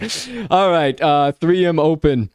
Back to that, just Bubba real quick. Watson, top 10 plus 300. That's my pick. That's it. You know, get the fuck out. I like him and Dustin Johnson, but my only actual pick is He's Bubba. calling me back again. What the fuck is going on? Okay, that is definitely not spam. Yeah, that's not spam. I'm gonna have to answer that later. Holy shit. I get bona fide spam though, so if I get one, we'll fucking pop We'll go into back to it. But I'm not buying DJ as the outright favorite. I'm just not buying that. Interested in a little sprinkle on Louis again, but does appear that I'm interested because it just does appear that he's he's just a doggone guy who's just gonna be like that Tony Finau curse, plays all the way good, and then he just kind of finishes out. But hey, if you like him, once again for top 5 after round 1. You can get that for plus 750. You can also get leader after round 1, once again, which I don't think is too far of a long shot at plus 3,100. Yeah. That is way too doggone juicy. That's worth a sprinkle. That was round 1 plus 3,100? Yeah. Oh, yeah. wow. Okay. FanDuel's got the better odds on this one. He's only plus 2,000 round 1 leader. Jeez. Okay. So, hey, maybe that's something to look at there, kind of the difference between that. But I do think for sure in round 1, I'm going to sprinkle once again on Louis. I think he played too doggone good at the Open last week, and I think he just carries that on. He took a couple of weeks off just to have the rest to be able to carry it into this next string of some of these big tournaments. So I think he comes out and does just fine. And as a matter of fact, I like him at the bare minimum to have another top 5 finish. Yeah. Give me that at plus 360, probably for my best bet of the Open. Top 5? Yeah. Yeah, man. Jeez. The odds are usually pretty competitive here, DK and FanDuel, but looks like FanDuel's whooping DK's ass on these odd prices. Yeah, top 5 after round 1, even for Louis, plus 750. I mean, that's a hell of a bet in and of itself, because I think he comes out and plays extremely well. I think he carries on the momentum, no question. Yeah, I mean, like you said, round 1, round 2, those probably are some decent bets, so I'll be right there with you on that one, I think. There you have it, ladies and gentlemen, the 3M Open PGA and whatever the hell. What a great segment. What a great segment. Between. Let's keep it going here. Let's keep it moving. Hey, my domain. There you go. Step into my 8-sided circle, if you will. The UFC, World MMA, boxing, everything in between. All right, you might have seen me tweet it out yesterday. If you didn't, I'm about to tell you about it. It has been rumored and not very excited about it. I believe me and you talked about this off of the show, but needed to bring it to the show. Right. Logan Paul versus Anderson Spider Silva is rumored to be in the works. Right. Myself personally, not a big fan. Don't want any of that nonsense happening. I think that would tarnish the name of Anderson Silva, and I'm sorry, but there is a very, very, very, very large majority of not only the people that watch these exhibition Showtime boxing matches on TikTok, but also fight fans in general that have only been fight fans for a very short amount of time and have only seen Anderson Silva get whooped by the now current 185-pound king, Israel Adesanya. Right. And it honestly wasn't I mean, Izzy won clearly, but it wasn't like a wash or anything. And then you go back before that, the last time we saw him, I do believe before that would have been him breaking his leg against Chris Weidman. Right. So that being the case, also I think he might have faced somebody else in between there. I want to say, if you can pull up, see if you can find anything on Anderson. But I think he's fought recently in a boxing match. In a boxing match? I believe. I didn't know if he had or not. Either way, I don't think it's good for his look. I don't think it's good for where he needs to be going at all. I think Anderson needs to hang it up a little bit, because I do think Logan Paul would win that fight. Anderson is a kickboxer. That's the first time you've ever heard me back one of these Paul brothers. I am not backing Jake at all against Tyron. I think that is going to be a totally different story than any one of these fights that you have seen so far on Showtime. But nonetheless, I'll talk about that a little bit in a minute. Anderson's kicks are what made him Anderson the Spider Silva. Right. I mean, they call him the Spider because spiders have 8 legs and he uses all 8 limbs. He's a madman, and if you take away 6 of his limbs and only allow him to use 2, that severely limits his skill set. And I just don't buy it, and I don't think it's a good fight. I don't think it's a good fight. First of all, he also fought Uriah Hall about a year and a half ago or so in the UFC, and now this year he fought. That's right. Pretty recently, he fought Julio Cesar Chavez Jr. and beat him by a split decision in a boxing match. Quick story about Uriah Hall. Okay, fighting pretty soon, I believe. Yeah, he actually is. Next week? Awesome. I think believe so, actually. Awesome guy. Great human being. That being said, delivered one of the nastiest knockouts to one of my former training partners. Really? In The Ultimate Fighter. If you guys have actually seen that. I didn't train with Adam all too much. We had combined camps every once in a while. However, Adam Sello fought out of St. Louis for Finney's MMA, and this was back a few years ago. But Uriah Hall delivered if you guys don't remember it, I hope you do. It was on Tough. He delivered a spinning heel kick that caught Adam right on the jaw, and I was watching it live, and Adam hadn't said anything. He didn't tell us what the outcome, and we had this whole watch party. And oh man, it was not fun to watch by any stretch of the term. Still gives me goosebumps when I watch that fight. And that's kind of Uriah Hall's had some other highlights here and there. But that was right. I kind of forgot. Total tangent there, but total forgot that. Silva kind of had become that gatekeeper for just a little bit of time. For a couple fights, yeah. But yeah, got a little bit of a boxing experience. But I mean, if this does happen, at the very least, we won't see Logan Paul just falling all over Anderson Silva like he did with Floyd, because Floyd's obviously a lot smaller. Silva's similar size. So yeah, I don't know, man. Yeah, told you plenty about Jake Paul and Tyron Woodley so far. I think Tyron Woodley's going to run away with that fight. Is that coming up next month? Yeah, I don't. August 29th, I do believe. Sounds right. I don't care 23rd or 29th. I don't care how old Tyron is. I don't care that he's lost his last few fights in the UFC. He didn't lose against schlubs. He wasn't fighting on his way out like you see a lot of guys going. He was not a gatekeeper. He was getting beat by the best guys in the division, and actually by the current pound-for-pound king of that division, Kamaru Usman. So I don't buy it. I think Woodley, and Jake tried to throw, who's your coach today? Who's your coach today? He's trying to learn an entirely new art and how to be perfect at it in under 6 months. I'd be bringing in every fucking coach on every corner of this planet if I could. So I don't buy it. I don't think Jake's getting this one done. What do you got? No, I'm with you on that one. I mean, I'm ready to see both of these teams knock the fuck out, man. I know. I am too. At the end of the day, we got to get off the soapbox. But off the soapbox into more boxing. More actually real life. Real fights that count towards records, not exhibition matches. We had announced yesterday that Anthony Joshua is going to be facing Alexander Usyk, not totally sure. Haven't heard of him all too often, but he looks like a big, scary dude. Looks like a countryman of mine, a nice Polish fellow, that legendary Polish power. I don't know what's going to go on with Anthony Joshua. How do you think about that? I'm not too sure what's going to go on in that fight. We haven't heard much out of Anthony Joshua for quite some time, so I'm going to have to dive deep into that. But that fight did just get announced yesterday, sometime in September or November. That's coming, I do believe. It's after the Wilder and Fury fight, but that's just, it's still kind of in the rumbling. It's just contracts in the works for that. So there will be an Anthony Joshua fight this year. As for Wilder and Fury, that was actually supposed to happen this weekend. Upcoming? That was going to be the fight. Obviously, we had the COVID issues, the outbreak in Fury's camp.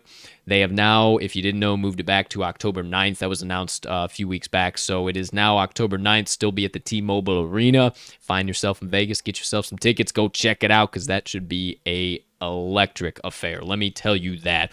Both guys hate each other. It's 1-1. It's time to settle the score. Nothing else super major, but we do have a little bare-knuckle fighting coming up. Did the research on the fight I've been telling you about so doggone much. This TikToker's name is New Main. Now you understand why I couldn't remember this name. Like what? And now I'm never gonna forget it. New Main. He is fighting Blueface. That's who I would have guessed was the TikToker. Yeah, because I have no idea who these people he are. Is the rapper in bare knuckle fighting. Now, what surprises me that they're actually doing this in BKFC. Now, As opposed to boxing exhibition or something? yeah, I don't know if they both understand what that means. Right. Like, neither one of these guys look like they should be in there. Now, granted, Blueface and the few training videos. Now, I've seen no new main training videos, and I've seen a boatload of Blueface training videos, and he actually looks like for a tiny little dude, he's got a little bit of power.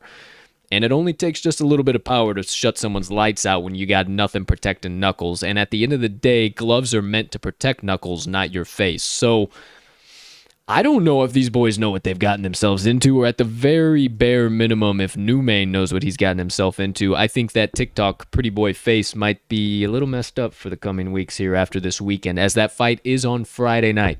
Here comes a dad joke. Is he going to have the blue face? Gotta love Moving on. Moving right along. There you go. There you have it. A couple other quick pieces of information to all of you who were looking forward to the Hasbullah versus it was Abdurozak. I think I'm saying that right. Two little guys, the legends. They were going to duke it out. The fight's off. We're not having it anymore. Hezbollah says, I'm done. You keep jacking me around with money. We've been talking about this too much. I'm out. I'm out. However you say that in Russian. I'm not sure. But that's what he said. He wanted 20 million Russian ruples? Ruples? What? Ruples maybe? You're dead already, bro. Either way, my fault. I apologize. I should have known that. But it's equal to $250,000, all right?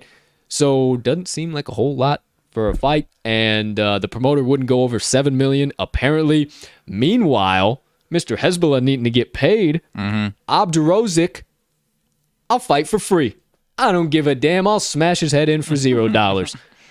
So, fight is off. Doesn't look like it's coming back to the table, but after all of this electricity across the internet of these two guys, we got to see this fight. Gotta. But I guess we're not going to see it. So I don't know. We'll keep you updated on it. But for now, wage dispute, fight is off. Fight is off. A little bit of UFC, real quick, before we keep it moving on along. First things first here. Not really sure what's all going on with the Sugar Show. But if you didn't see it, he was hanging out with old Tekashi 6ix9ine yesterday. Or a few days ago, whenever it might have been. Having an electric time, it seemed. Of course. But he gets himself a 6ix9ine tattoo right on the trapezoid there. In between, just kind of right in. I mean, it's literally right in the middle of there, and it is a sizable 6ix9ine. Of course. Two of which 6ix9ine did the first half of the 6 and then handed it over to his tattoo artist. Looked absolutely ridiculous before the tattoo artist fixed it. Yeah, it was all over the place, and then the tattoo fixed it. But it is a big, dark, black, bold 6ix9ine. So, hey, I hope that Sugar Show doesn't lose any fans because of this. I hope this doesn't cause any issues for the Sugar Show because of this. But Sugar Show's got a 6ix9ine tattoo. Tekashi back? Tekashi 6ix9ine back? No thanks. No thanks. Not from us.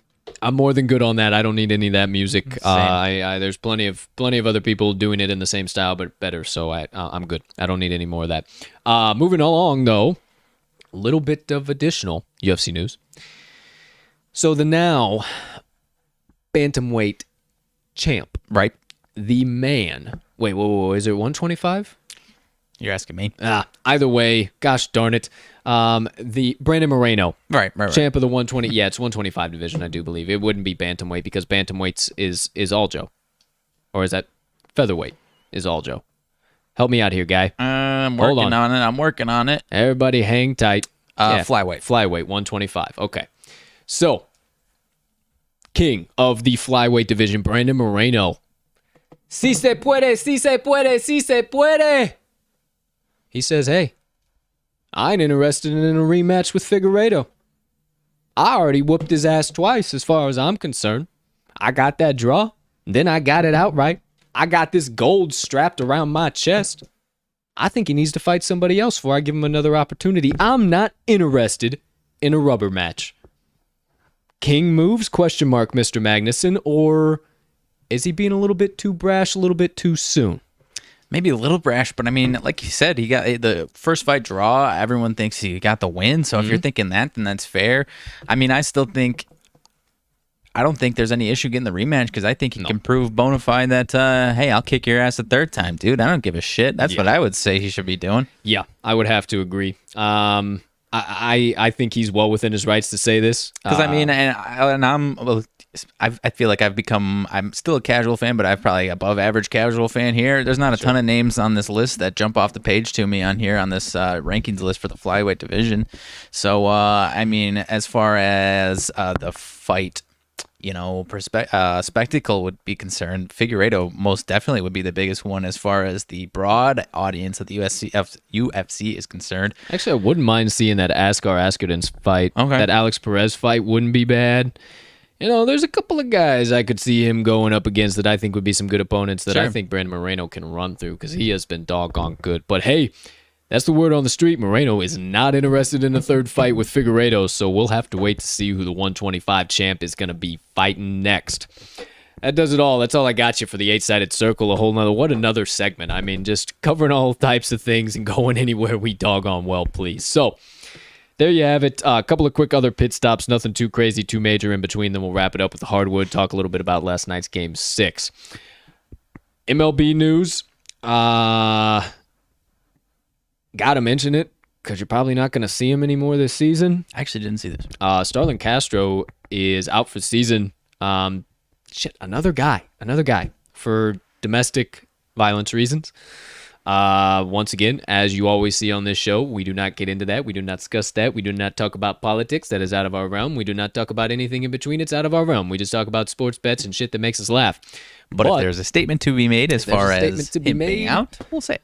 Well, you're not going to see Starlin Castro anymore this year. It was going to be one of those short little, it kind of seemed exactly like Bauer, one of those short little administrative leave deals. And yeah, this isn't going to get cleaned up. You might as well just take the rest of the season off. Right. So we'll see what happens. Not a great look there for the Washington lineup. They definitely needed his bat. He was really starting to turn things on. For the Tigers, take a serious hit in their pitching rotation. Matt Manning's really going to have to start stepping up, and I do think we see that here today. But Spencer Turnbull actually just underwent Tommy John surgery. He's done for the season. We won't see him, so that sucks to have that happen. He was having a really, really good year so far, and not blowing the doors off the numbers. But I mean, as far as having to bring up somebody from whether it be AAA or somebody you could worse. depend on. Yeah, right. Yeah. But there's that as far as that. And then another player of note, some news came out. The legend already early, Shohei Ohtani, has signed.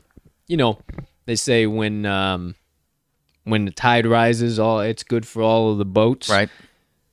Sports industry's growing. Yeah.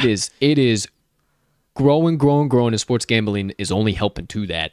Shohei Ohtani signs an exclusive deal with Fanatics to provide his merchandise, his autographs, his apparel, and everything in between. Get paid, Ohtani. Yeah, man. I mean, I don't know. I didn't see a number on the contract, but get paid. Yeah, the things are going to be racking in. I'm excited to see some very, very exclusive Showtani gear. I might have to get my hands on some of it myself, man. I mean, you can't not be a fan of this guy, and he's going to go to the moon. He's already on the moon, and he might go to the fucking Pluto. Who knows? Who knows where he's going to go? But Ohtani's here to stay, and he ain't going nowhere when it comes to MLB baseball. One other thing I wanted to mention, if you missed it last night, hope you didn't, because it was actually very, very, very solid. And I'm not saying that, don't take that as, women shouldn't be doing this or whatever. But if you didn't watch the Tampa Bay Rays versus Baltimore Orioles game, it was on YouTube yesterday, and it was an all-woman broadcast. And it was absolutely electric. How I actually talked about this yesterday. You know how I said when I watch broadcasting, I want to know why he just hit a 2-run double. Sure. Why did he just hit a 2-run double? These ladies were breaking down the pitch, the velo on the pitch, the rotation, why it was here, why it went to this part of the ballpark because of this, why he's been struggling, why Means was doing this. It's a totally different MLB.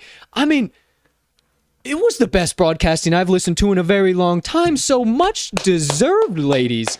I can't think of all their names. I'm sure I could pick it all the way up. You do deserve that respect. I'll retweet some more stuff out about it tonight. But man, oh man, it was a killer broadcast. And if you guys see that again, I suggest you watch it. I suggest you tune in because they were murdering the game. Jet Passon actually talked about it. Jet Passon, whatever you want to say. He talked about it, and he said it before the broadcast even started. He said, this is not, like, I'm not interested in this. Like, I respect all of these ladies. Like, this is not because it's an all-women broadcast. This is because it is going to be completely witty, sharp, and one of the best broadcasts you've watched in a while. Right. And I trust Jeff Passon. I said, okay, let me tune in.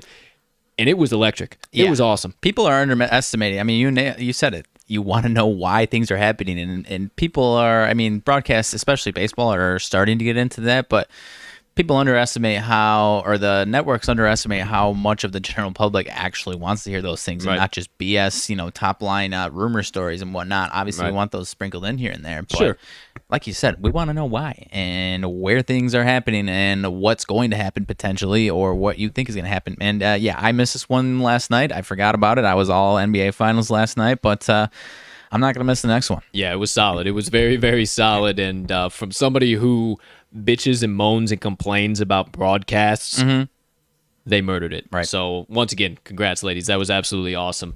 Moving on along. Nothing, no major update. College basketball, 112 days. You'll be able to see a countdown timer that I'm going to tell you about here very shortly. So hang on.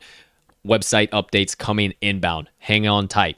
NFL. I'm not going to dive in here. I was going to dive in here. I was going to poke you a little bit more on Rose, but you said I'm about tired of hearing all this shit. I was ready for my bullshit bib here. My bullshit bib. I was going to dive in, but we've already dove into plenty of that, and we're already about 11:30 here already, so we got a couple other things to talk real about. Quick, I mean, there was buzz about it yesterday, but it was honestly just a recycled story from earlier in the offseason. I mean, it wasn't the full recycled story. Like, it wasn't. We didn't know that it would have made him the highest NFL paid. Highest NFL paid player in history. Infer, though. Like, I mean, wow, come on. You're just saying that because you're a Packers fan. You don't know he was going to be the highest paid NFL player. And yes, it was clickbaity. If I had to because guess, yes, it's clickbaity. I agree with you on that. But if we're being technically technical, it is kind of a new story. Kind of a new story, but not really a new story. So that's why I don't want to waste too much time on it because whatever. Well, we got plenty of other stuff to jab him on here in the coming weeks. So you just relax once we get into some Packers talk. Yeah, well, all right. Either way, quick little update. If you didn't know, the Rams took a serious hit yesterday. I'm sure you've heard about it. It actually happened right after we got off the pod. I hate when that happens. Cam Akers goes down with an Achilles injury, out for season, it looks like. There's been a lot of guys, obviously, it's different sport to sport, right? But there's been plenty of guys in the NFL, and albeit guys who need that Achilles even more, if that's possible, albeit offensive linemen, defensive linemen need that, be able to lean back on that muscle.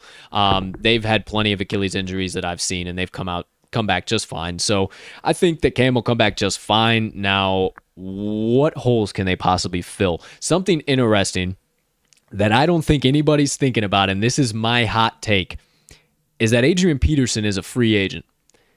And could we see the reunion of AP and Matty Ice in LA this year? Right. I think it's very, very possible. It is too. I'm not saying that Henderson, I talked about Henderson yesterday, or actually not, I just talked to you off the air. Henderson, a very elusive back. He's very, very tight and consistent, but he's not one of those guys off the tackles. He's just one of those guys that buries it game after game, and then he might rip one off. He gets plenty of action, but he might not always get the numbers. Partner kind of teased it with me. He's like, what do you think they go back to Todd Gurley? I don't. That was what Twitter was saying. Well, yeah. He wasn't buying into that at all. Yeah, let him save himself. Absolutely, he wasn't buying into that. And we talked about that. It just doesn't make any logistical sense. Whether it's his knees, his ankles, whatever the case might be, he's done so. Man, he averaged sub.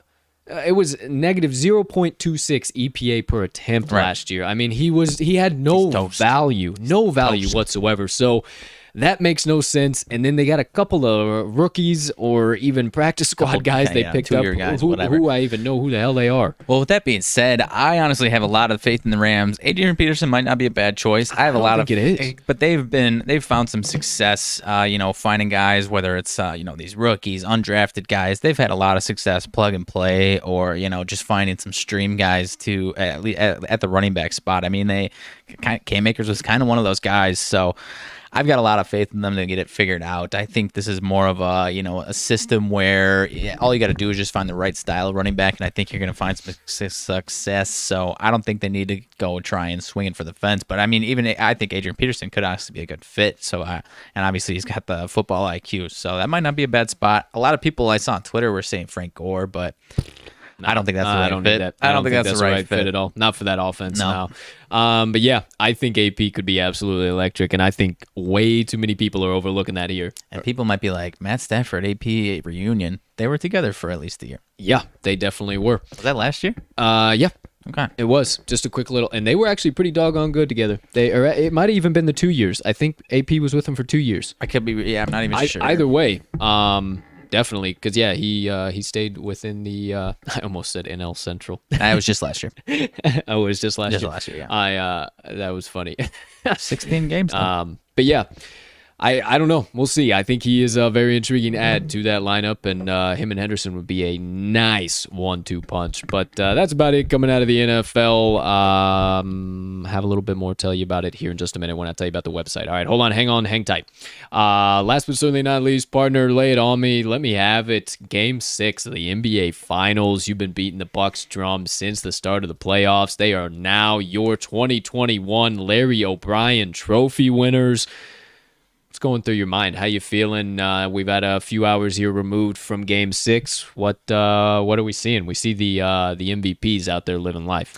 Yeah, my man, he was absolutely freaking incredible. I mean, I certainly, obviously I took his over points prop, but he exceeded expectations. He was so in the zone last night. I kind of predicted that he was going to get the line more than he had the previous 2 games, which he did. I didn't expect him to put it in 90% like he did. Right. But yeah, man, Devin Booker did not play well last night. Obviously I said that was more of a lean on the side there, which. He was not good. I expect him. He seemed like he was more of a prisoner of the moment. It seemed down the stretch there would be, whether it was questionable fouls or questionable no calls, like someone would hound him, or at least in his eyes, hound him. Maybe it was a little bit more aggressive and there would be no call. And he'd get a little bit frustrated, and then he would go down. And there was one point where he like hugged someone from behind, and then got really upset that he got the foul call because he didn't get that same call. Wasn't exactly the same call. He was a little bit more of a prisoner of the moment. Yeah. So I expect him, whether he gets back there or not, again, I think he's going to have a lot more experience in these types of games coming down the stretch, because, I mean, he was fantastic throughout the entire playoffs, but when the chips were down, Game 6 of the finals, I think he'll have more experience coming around. Chris Paul was not bad at all last night. He was actually pretty solid. Started off slow, but... Well, he started off real slow. People were saying, he's hurt, and then I kind of clapped back like, well, what are we talking about here? Like, we've seen him turtle in these moments time and time again. He ain't hurt. We've seen this movie before, and he turned that around. He figured it out. Obviously, they didn't win, but so Chris Paul's future is a little bit of a question mark. I didn't see for sure. It sounded like he might have said that he wants to come back. He's got a big player option for this next year, so he can either opt into that for one more year or opt out and either hit free agency or re-sign for a bigger 2, 3, 4 years with the Suns. Rumor has it he's going to New York.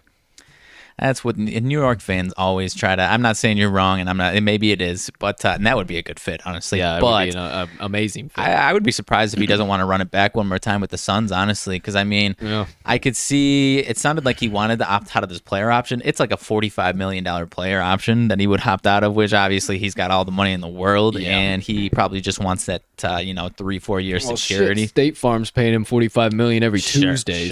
Sure. But I mean, shit.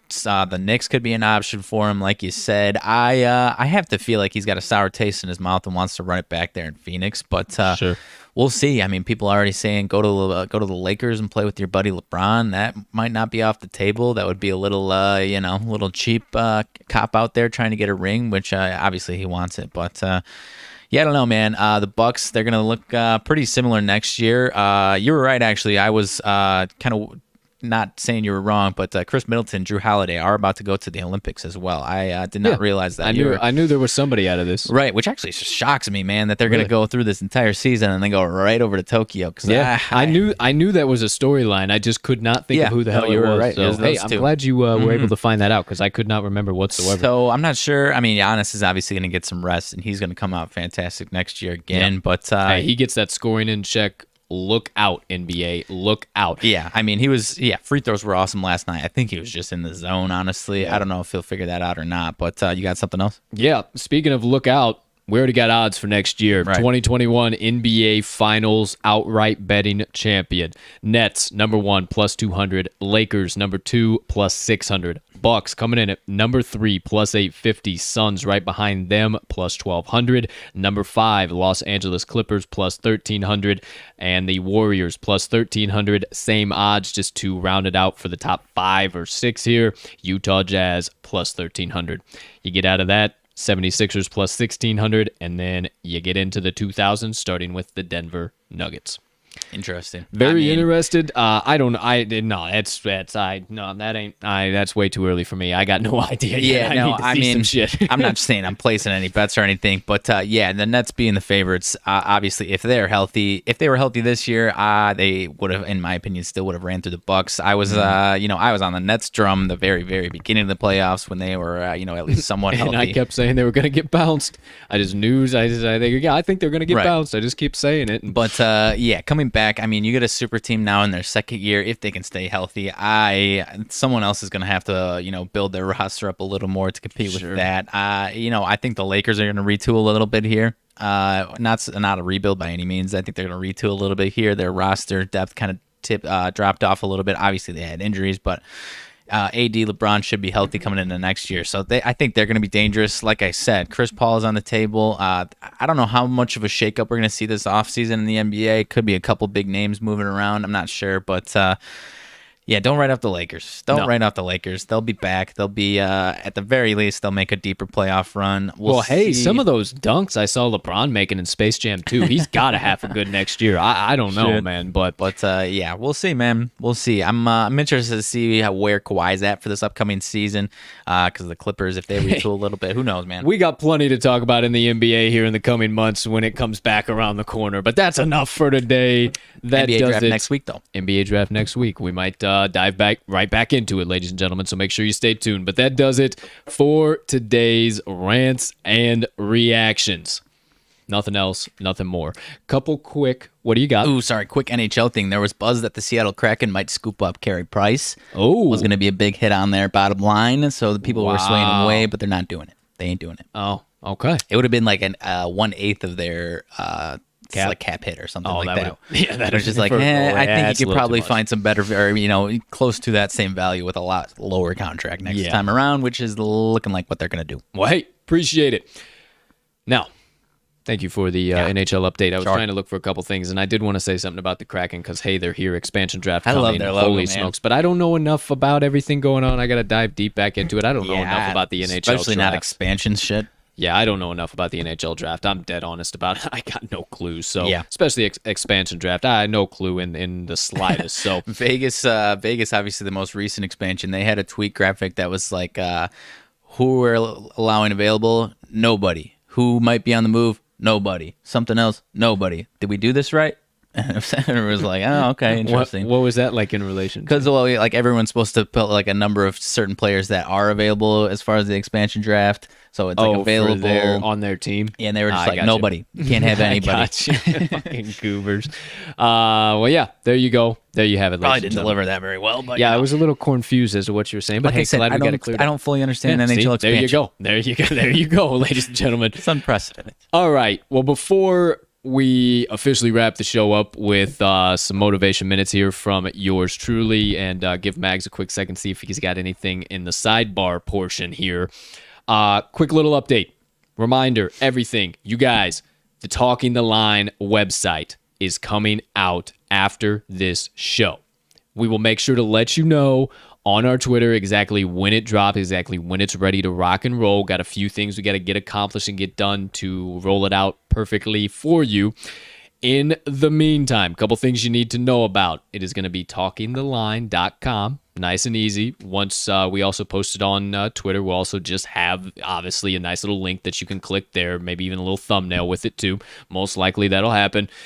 Some things I would direct you to take a peep-ski at. Mm-hmm. Something to keep in the back of the mind here before drop in a few hours. Maybe not even a few hours. Might want to stop by the live lines and odds section. Yup. Something to think about there. I implore you to pop on in to the Today's Best Bets area. Right.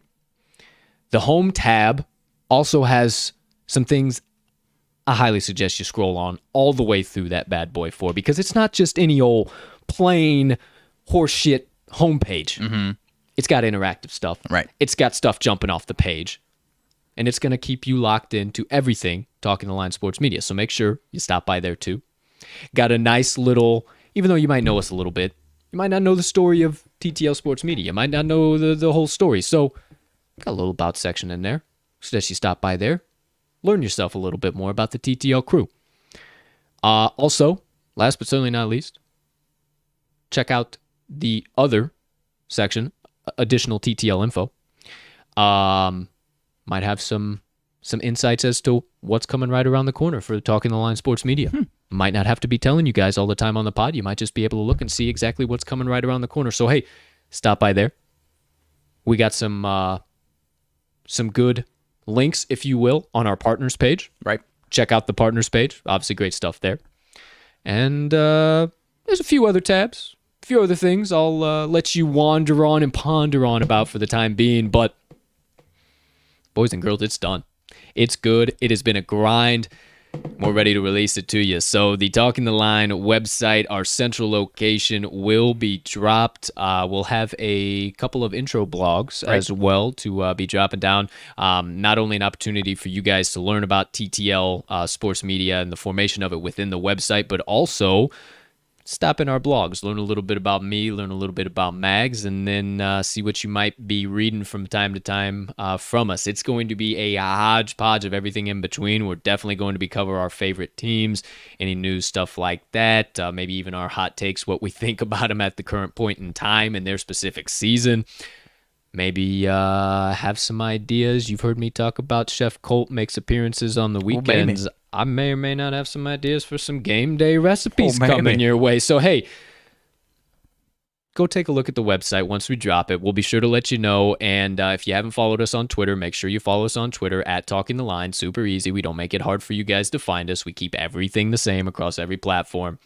That bad boy is dropping today, and I cannot wait to bring it to you guys. So make sure you are tuned in, locked in. We have ways you guys can bet on your favorite sportsbook right from our website. I'm not saying anymore because I don't want to spoil it. It is so badass. I cannot wait to bring this stuff to you guys. I cannot wait to expand our reach, expand our growth opportunities through this. It's already started to open up so many different doors. So stay tuned. For after the show here in a few hours, we will be dropping officially the talkingtheline.com website. That's about all I got on that end. Wanted to make sure you guys were nice and aware and hyped up for that. I mean, if you can't tell how much I'm beaming about this, I mean, I could talk about it for a whole nother hour. I am so doggone excited to get this out here and get back into blogging, get back into getting you guys more content, new stuff, get outside of just the day in and day out monotony of the TTL pod and just start bringing you guys all types of good stuff.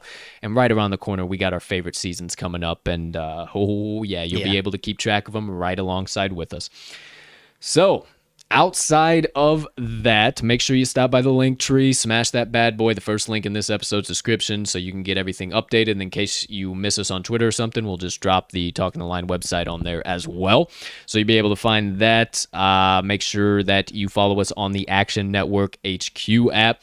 If you have not already, I am at cash_with_Colt RMags is at RMags, all capitals, and then the Talking the Line best bets of the day from every single show are on at Talking the Line. So once again, super easy for you to find us. There you go. As for me and Mag's personal pages, we smash in stuff outside of the pod as well. So make sure you follow us there, get you some additional value, and get all the value that we dish out from the daily slates.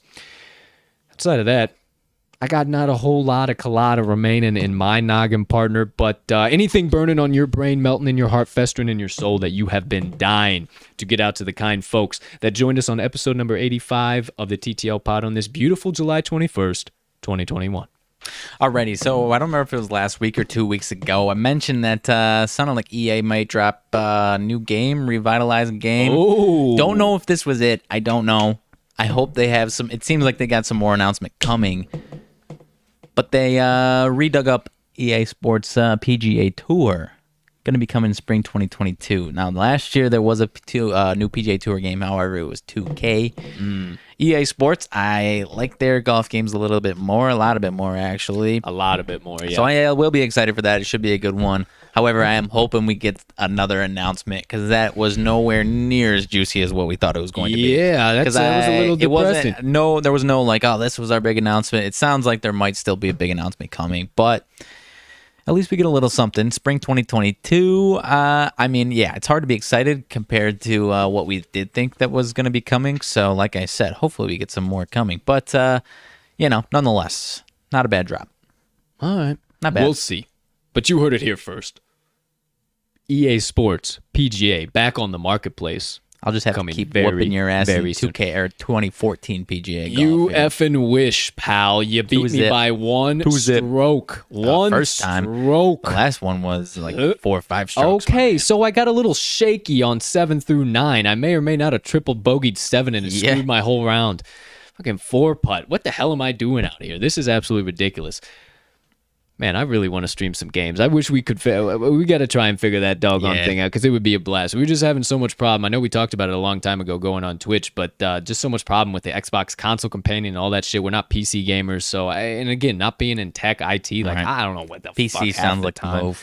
It does too, but not really trying to get into PC gaming at this current time. Would rather stick with sports gambling, sports bet, and everything in between. So we just kind of ixolayed all that nonsense for the time being. But we still might have some shows and stuff on there on Twitch. Who knows? Yeah, once we get some more crew that knows how to handle the OIT sections, I'm sure we'll be on that shit. That'd be pretty cool. And if you want to join the TTL crew, there might or might not be a way for you to do so on the TTL crew's website.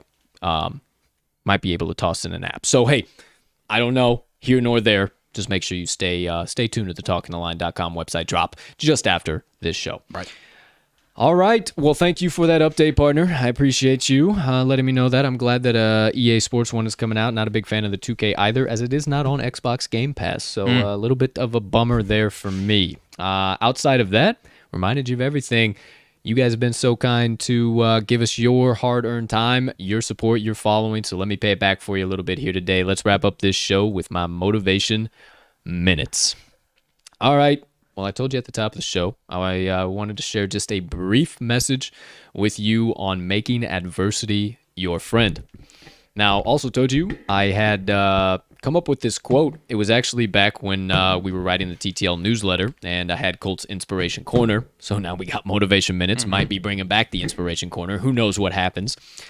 Either way, I come up with this quote, and I wanted to share it with you guys today, and it's kind of self-explanatory, but just some of the thought process behind it, and just kind of give you guys some thoughts as you're facing some of those obstacles today to remember that it's very easy to turn them into opportunities and allow them to work for you and not work against you. So my quote for you here today is, adversity can become your best friend when you realize that it's just there to help you learn and grow.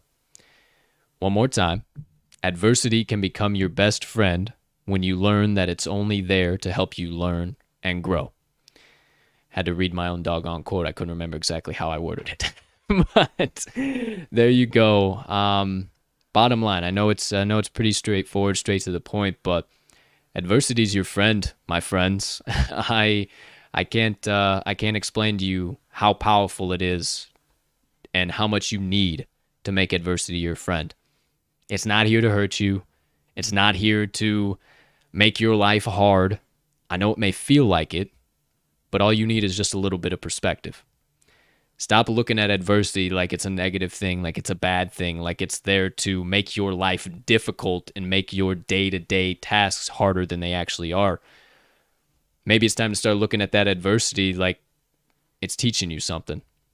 Like it's there in your life to get you to that ultimate goal that you're trying to attain. And instead of actually blocking your path to get to that goal, it's actually maybe kind of a power boost, if you will, for those of you who are Mario Kart fans. All of a sudden you get this power boost by taking advantage of adversity. Well, goodness gracious, we just had a little bit of a flash going on in here. Right now. I have no idea what's happening. Hopefully the power does not cut out. So I will keep this nice and short as we're going. Adversity, folks. Adversity. Hey, use it as your friend. Don't know what I'm supposed to learn here. Don't know what I'm trying to get. But hey, one more time, as I leave you guys here today, I just want you to remember that adversity is your friend. Start utilizing it as a